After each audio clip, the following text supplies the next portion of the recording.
오전전에 끝날 때 자료 요청해서 좀 되려고 그랬는데 안 왔어요? 우리 안에 없어요? 예, 그 부분은 지금 작성하고 있어요? 예, 예. 일부는 지금 나온 게 있고요. 예. 일부는 지금 계속 작성하고 있습니다. 다행히 꼭 기억해주세요. 이게 제가 생각하는 이걸로는 그 국회를 조져나갈 수 있는 시작점이 될 수가 있습니다. 좀 파악해서 주세요. 자, 경기도 서기관의 윤호덕 의원입니다. 간단한 거 하나 좀 먼저 묻겠습니다. 2010년 4월 30일에 현대건설이 여수 엑스포타운 유니블록을 턴키로 수주를 했는데 100.0%, 100.0%로 낙찰을 받았어요. 이런 경우가 있을 수 있는 건가요? 턴키 투자인데 100.0%로 낙찰을 받았습니다. 100%를? 예. 이거 거의 뭐 신의 경지에 이르는 것 같아요. 전문예라고.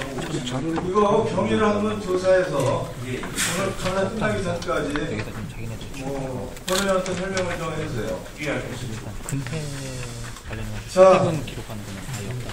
그걸 하지 않는다. 우리 존경하는 박기춘 의원님이 두 공사가, 토지공사와 주택공사가 합쳤을 때 영상을 보여줬죠. 참, 부실과 부실이 합쳐졌습니다. 구조조정을 할 때는 부실인 회사와 이익을 내는 회사를 합쳐서 중장기적으로 개선이 되게 만드는 게 구조조정의 기본 원칙이죠. 근데 이 경우에는 부실인 업체와 부실인 업체를 합쳐가지고 더 큰 부실을 만들었습니다. 참 어려운 경우예요. 그래서 더 큰 부실이 되고 참 불과 5년 만에 2008년에 금융부채가 52억이었어요. 현재 107조죠. 55조가 107조가 됐습니다. 52조가 늘었어요. 있을 수 없는 일이 사실은 발생한 거죠. 통합에 따른 부채 증거가 아니라 그동안에 누적된 부실이라든지 그런 것들이 표면화된 거로 생각합니다. 자, 그동안에 경영정상화 한다고 많은 노력을 했습니다. 뭐 인력도 감축하고 미매각 자산도 매각하고 사업도 사업도 지연시켜버리고 또 임대주택 그거 분양으로 바꿔버리고 뭐 별 노력을 다했지만 여전히 위기인 것은 사실이죠. 예, 그렇습니다. 자, 뭐 과제가 있습니다. 임대주택에 대한 그 재정의 지원 비율을 좀 다시 바꿔주고 또 교차 보조에 대해서도 좀 공사가 원하는 대로 해줬으면 하는 그런 바람도 있죠. 예, 그런 바람이 있습니다. 근데 해도 애를 쓰고 애를 써도 안 되는 구조적인 문제, 시장 상황의 문제가 있습니다. 참 답답하죠. 첫째, 미매각 자산의 매각이 매우 불투명합니다. 그리고 시장 가격으로 치면은 공사의 자산이 상당히 하락돼 있죠. 이걸 재평가하면 아마 반토막이 났을 수도 있을 겁니다. 재평가하면 아마 가격 조정이 좀 있을 것으로 있습니다.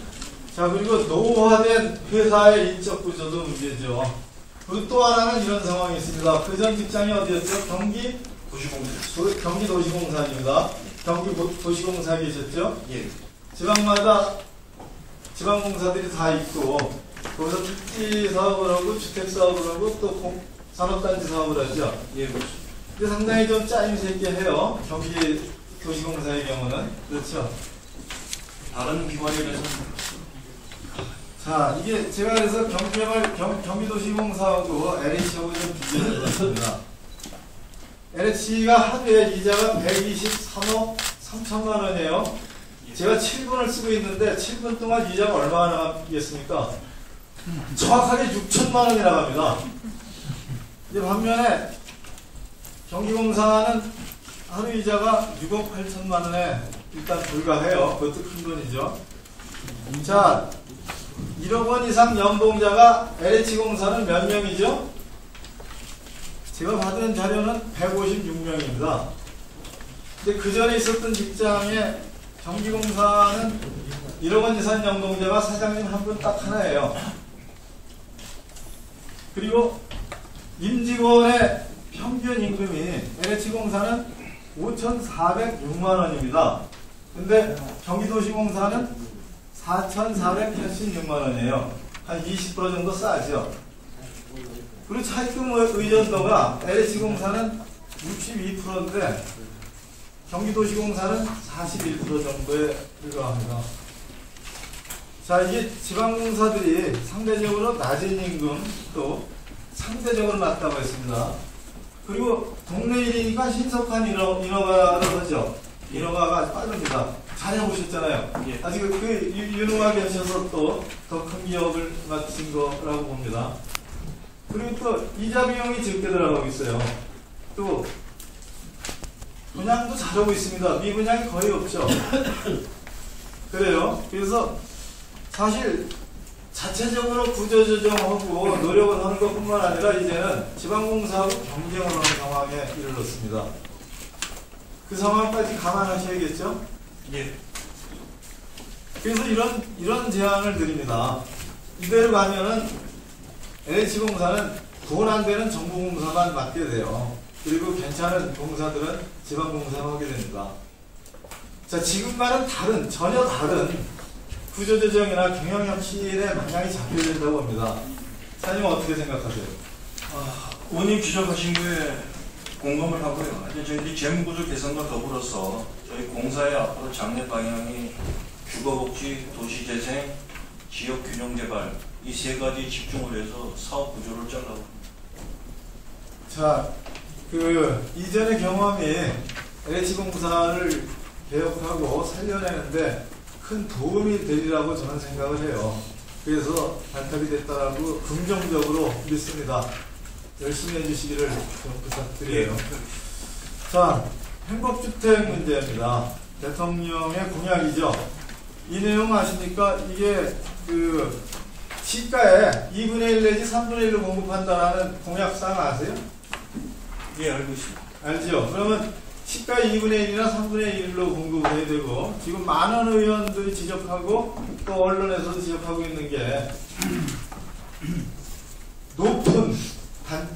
그러니까 많은 공사비가 들어간다, 단계가 높을 것이다라는 우려죠. 예. 그리고 실제 가자지구나 오류지구에 공사비가 상당히 높은 걸로 확인되고 있어요. 맞죠? 지금 설계 과정 중에 있기 때문에 설계가 끝나봐야지 가격을 좀 알 수 있을 것 같습니다. 근데 아마 일반적인 국민임대 주택보다는 좀 높을 걸로 예상하고 있습니다. 1.5배 정도 이상 높을 겁니다. 그래서 본의원은 이게 고비용 저효율의 임대아파트라고 생각을 해요. 하지만 도심에 교통이 편하고 일자리를 구할 수 있는 도심의 일대책을 있기 때문에 긍정적 의미가 분명히 있습니다. 그래서 잘 살펴서 조성원가가 많이 든다는 걸 공개해서 토론을 하세요. 계속해서 그 자료를 달라고 해도 조성원가가 높다는 자료가 분명히 나와 있음에도 불구하고 공개하고 공개적 토론을 안 하고 있어요. 그럼 결국 LH가 뒤집어 쓰는 거죠. 그러니까 계속 부채만 늘어납니다.